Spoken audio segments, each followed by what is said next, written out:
Donc je vais passer en vue de côté, ici. Hein, je vais passer en vue de droite, par exemple. Donc on voit ma pièce qui est ici. Et je vais venir dessiner une forme. Alors j'appuie sur F3 pour passer en mode filaire. Et je vais venir dessiner une forme qui va, que je vais extruder par la suite et qui va faire l'espèce de longeron qui va venir dans le prolongement de cette pièce ici. Donc je vais ici créer, je passe sur les outils formes et je prends ma ligne brisée. Je vais venir dessiner ici. Alors là je suis à l'intérieur de la porte, hein, je vais venir dessiner un premier, je vais poser un premier sommet. Si j'appuie sur Shift, je maintiens l'horizontalité de ma pièce, hein, ici. Je vais venir de ma ligne, pardon. Je vais venir ici, voilà, au milieu du chanfrein. Je descends comme ceci. Nous allons creuser un peu cette forme. Voilà, comme ceci.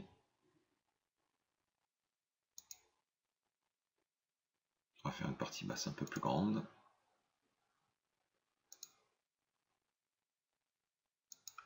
Voilà, et je viens fermer ma spline ici. Je peux éditer ces splines en faisant modifier et je peux accéder à tous mes outils de modification de sommet, de segments ou d'éléments. Ici, je vais passer en mode raccord. Je vais prendre les deux sommets qui sont ici, je vais faire un raccord. Je vais passer en mode chanfrein, je prends les deux sommets, je prends le sommet ici, pardon. Je vais faire un chanfrein. Vous voyez la différence entre un chanfrein, c'est un angle à 45 degrés, c'est ni plus ni moins qu'un biseau hein, par rapport à un raccord. Et je vais faire un chanfrein un peu plus petit, peut-être sur cette partie-là. Là, je vais faire un chanfrein bien plus grand. Et sur la partie basse, je vais faire un chanfrein légèrement plus petit pour éviter la symétrie. Donc on pourrait faire une opération booléenne, tiens, on va rajouter un cercle ici sur le milieu. Donc on quitte le mode édition, je prends mon outil cercle. Le fait que je sois toujours dans une vue 2D, mes splines seront forcément alignées entre elles, donc ça pose aucun souci. Voilà, je vais créer un cercle ici. Ce cercle, je vais légèrement l'écraser grâce à une échelle pour avoir quelque chose de moins proéminent. Et je vais venir le placer, par exemple, sur cette partie-là. Ok. Je prends ma spline, modifier, je prends l'option attacher et je viens attacher mon cercle. Je vais faire masquer le reste, comme ça vous voyez sur laquelle partie je me focalise.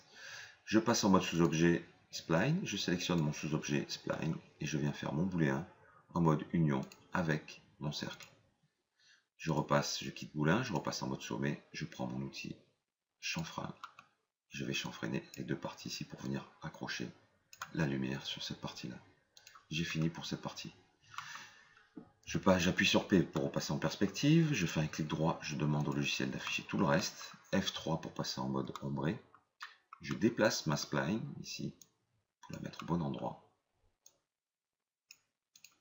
Alors, je vais supprimer cette partie-là, pardon. Et cette partie-là qu'on va voir par la suite. Alors, je déplace ma spline qui est ici, et je vais faire un extrudé. Extrudé. Je n'ai pas besoin de biseauter dans ce cas-là, puisque j'ai fait les biseaux j'ai fait directement les biseaux sur ma spline. Alors si je prends extruder, qui est ici, voilà, je peux extruder ma forme dans ce sens-là. Je vais venir la remonter légèrement pour qu'elle soit à peu près centrée. Voilà la pièce que j'obtiens. Comme les extrémités, il y en a une qui est à l'intérieur de la pièce, on ne la voit pas, donc il n'y a pas besoin de biseau. Et ici, comme on sera vers la porte qui sera dans le portique, on n'a pas besoin de faire de biseau non plus. Donc ici, si vous regardez bien, mes biseaux ont été générés parce que je les ai pris en compte directement dans la création de ma spline. Voilà, comme ceci.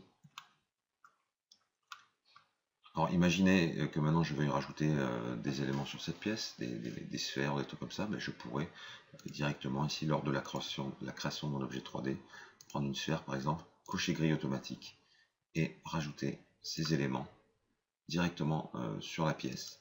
Si je fais un clic droit, déplacer, que j'appuie sur Shift, je pourrais dupliquer ces éléments autant de fois que nécessaire. Voilà, pour les rajouter sur la surface de l'objet. Ça viendrait accrocher aussi la lumière. Donc vous voyez, tout est possible, ça pose aucun souci. Donc je vais les supprimer. Ok, donc maintenant si je manipule ma porte, on s'aperçoit que la pièce ne bouge pas, donc il va falloir créer un lien hiérarchique entre cette pièce et la porte. Ok. Ensuite, dans la partie centrale ici, je vais venir rajouter une vitre. que je mettrai par la suite. Donc je ferai le même principe, hein. Je vais créer avec une ligne brisée et extrudée, et je ferai ma vitre au centre sur laquelle j'appliquerai un matériau de type verre. Voilà, donc on a fini pour cette partie là. Donc vous pouvez rajouter toutes les pièces que vous voulez désirer rajouter là-dessus. Si par exemple je voudrais rajouter ici un élément, ben, pareil, je passe en vue de face ici, j'appuie sur F3 et je vais venir prendre une typo par exemple. Alors ici je vais prendre une forme, un texte, et je vais prendre un X par exemple. Voilà, un X qu'on va agrandir. Voilà, ça pourrait faire des longerons ici. On peut le rajouter sur cette partie de la porte. Ça tombe très bien. J'appuie sur P pour repasser en perspective, F3 pour repasser en mode ombré. Et regardez, je vais venir déplacer en Y ce X pour qu'il soit un peu à l'extérieur. Et je vais lui rajouter un modificateur biseau. Alors je vais peut-être vérifier que ma typo, voilà. On peut changer de typo bien évidemment. Alors ça c'est peut-être un peu large. Ça c'est un peu trop... c'est pas le genre de lettre, voilà, qui pourrait... Hop. Alors je vais venir ici un cran en arrière.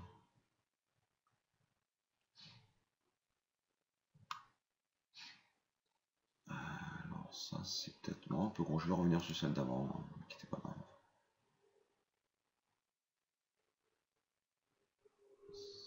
Celle-ci qui est pas mal. Si je mets un Y, qu'est-ce qui se passe? Ça pourrait être sympa aussi, un Y ici. Allez, je vais partir sur le Y. Ok. Si je prends le Y ici, et je vais rajouter un modificateur biseau. Biseau. Alors je mets toutes mes valeurs à 0 sur ce biseau, comme ça je vais les gérer moi. On n'a pas un clic droit. D'accord. Et là, je vais... Ok. En niveau 1, je vais faire une extrusion. En niveau 2, je vais faire une petite extrusion de 1,5 et je vais mettre le même contour en négatif de la même valeur pour obtenir un biseau à 45 degrés. Voilà.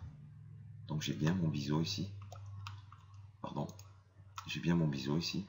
Je re-rentre ma forme dans ma porte. J'ai pas besoin de biseau de l'autre côté puisqu'elle sera à l'intérieur de la porte. Au pire, je pourrais faire, oui, au pire, je pourrais faire un biseau dans l'autre sens, puisqu'ici, ça vient de raccrocher la lumière. Je vous montre ici. Je vais repartir sur la hauteur ici. Donc, je vais faire une hauteur de 2, par exemple. Je vais faire un contour ici, initial, de plus 2. Une hauteur de 2 et un contour de moins 2 ici, comme ceci. Donc, j'obtiens, vous voyez, j'obtiens un biseau sur la surface ici, directement à l'entrée. Donc je vais venir bien placer cet élément ici. Voilà. Donc ce biseau va venir accrocher la lumière. Ensuite, je vais pouvoir ici, en niveau 2, faire une épaisseur d'extrusion, sans mettre de biseau. Je vais le rentrer peut-être un peu plus. Voilà. Ici, je vais faire une épaisseur de 2. Voilà. Et ensuite, en niveau 3, je vais faire un contour à une hauteur de plus 1 et un contour de moins 1, comme ceci. Donc j'aurai mon biseau final sur cette partie-là. Si je recule un peu, je dézoome. Voilà ce que ça donne. Si j'enlève ma segmentation en appuyant sur F3, voilà, j'ai bien les biseaux qui viennent accrocher la lumière, même sur la partie de ma porte ici. Ok. Pareil, je vais faire une liaison hiérarchique. Ceci, je le lis hiérarchiquement avec ma porte. Alors, ce qui est intéressant dans cette technique, c'est que à tout moment, vous pouvez éditer votre typo et changer même le principe même de votre typographie, hein, changer de typographie. Donc regardez ici, voilà, je passe en gras. Voilà ce que ça donne sur d'autres types de typographie. Donc alors, il y a des typos peut-être un peu trop fantaisistes. Donc je vais essayer de voir ce que ça peut donner. Voilà. Vous pouvez mettre des lettres en surface, pourquoi pas. Je reviens sur mon texte.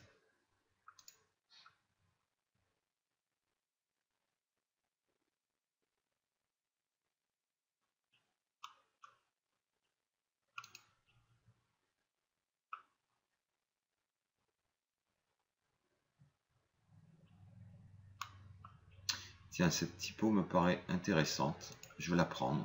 Ok, je vais prendre celle-ci. Et je peux utiliser ce retour qui peut m'intéresser pour faire donner l'impression que ça revient sur le côté de la porte.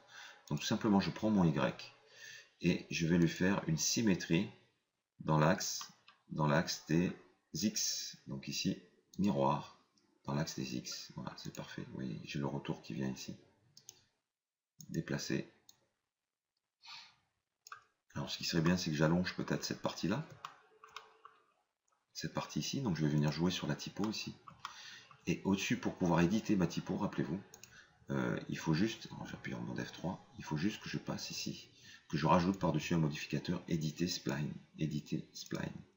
Donc du coup, je peux accéder au sommet qui compose cette typo, et regardez, je peux les déplacer et tirer dessus, comme ceci pour les rallonger un petit peu. Peut-être, alors je travaille en vue de face, hein, ce sera plus simple. Je vais peut-être modifier ici la partie là.